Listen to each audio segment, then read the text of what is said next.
संत कथा सुना रहे थे। एक सज्जन का नाम था दानचंद। गंगा जी से 12 किलोमीटर दूर उनका गांव था। दानचंद को भगवान ने संपन्नता तो दी थी, धन तो दिया था, लेकिन लोभ ही इतने थे कि लोगों ने व्यंग में ही उनका नाम दानचंद रख दिया था। कभी कोई पुण्य कार्य नहीं किया, कहते खर्च होगा।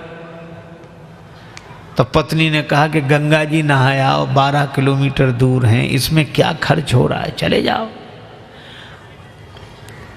सवारी की भी जरूरत नहीं, पैदल पैदल चले जाओ, पर गंगा जी तो नहा लो।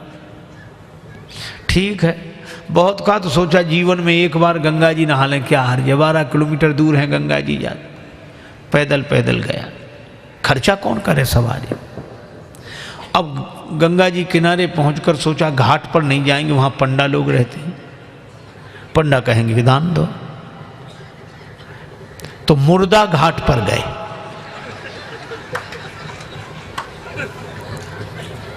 अब मुर्दा घाट तो खाली रहता, कभी कभी दुनिया में अपने घर में कोई सीट खाली करता है तो मुर्दा घाट भरता है, बाकी तो खाली है। सोचा ये ठीक, न पंडा का झंझट, न दान का, न पुण्य का। गए सो कपड़े उतारे, इधर उधर देखा कोई नहीं है, सोचा डुबकी लगा ले। सो जैसे ही प्रवेश किया, डुबकी लगाई। अब कथा बड़ी सुंदर है, भगवान को हंसी लगी कि इतना लोभी आदमी नहीं देखा। तो भगवान ने सोचा कि चलो आज हम इसको छकाते हैं। तो दानचंद ने देखा इधर उधर कोई नहीं था, पर गंगा जी में जैसे ही डुबकी लगा के और बाहर निकले, वैसे ही पंडा के रूप में भगवान उपस्थित। यजमान की जय हो।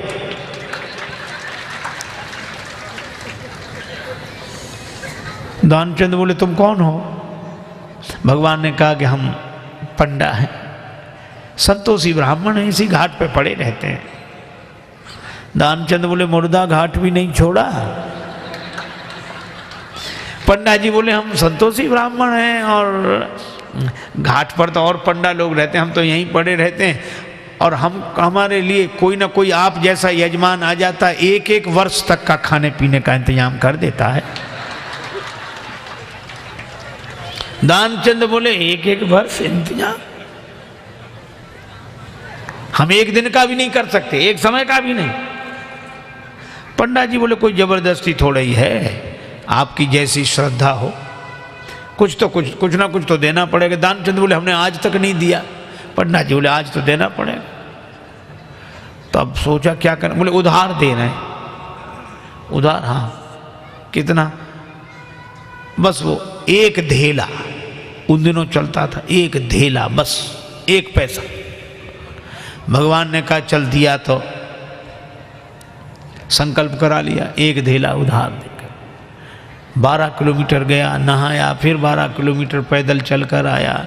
शाम होने को आई, थका हुआ दानचंद बेचारा घर में भीतर सोने ही जा रहा था। तब तक दरवाजे पे आवाज आई, यजमान की जय हो।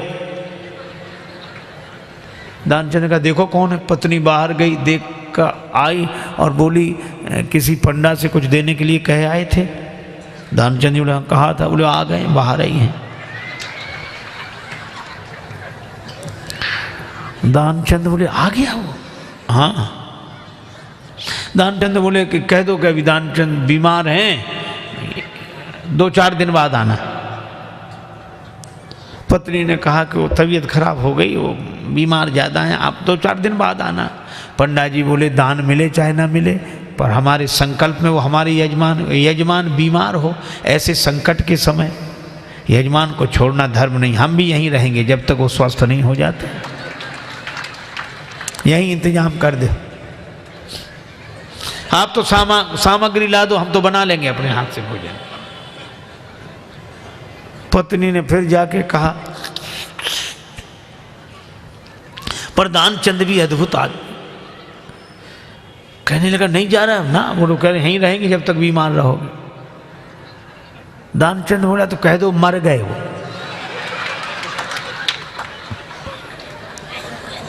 तो ये ऐसे कैसे कह दें? दानचंद बोले तुम कह दो हम श्वास रो के पड़े रहेंगे।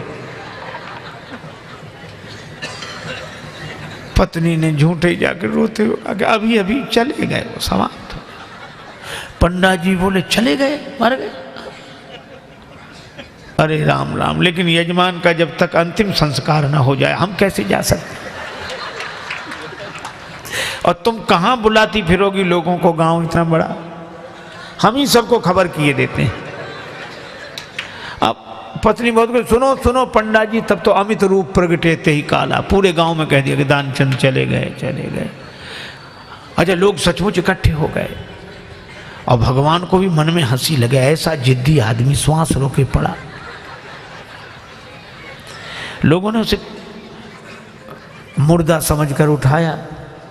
अब उसकी पत्नी रोवे, और वो सही में रोवे, वो कहे ये मरे नहीं हैं। और गांव वाले कहते जाने वाला तो गया, ये तो तुम्हारा मोह है। वो कहे कि नहीं मरे, गए वो तो। वो बेचारी रोती रही, कौन सुने। दानचंद को उठा लिया, बांध लिया, और वो भी बंध गया। भगवान ने कहा कि हद हो गई, ऐसा आदमी हमने नहीं देखा। भगवान को लगा कि सब हमसे हार जाते हैं, आज हम हार गए इससे। ले गए,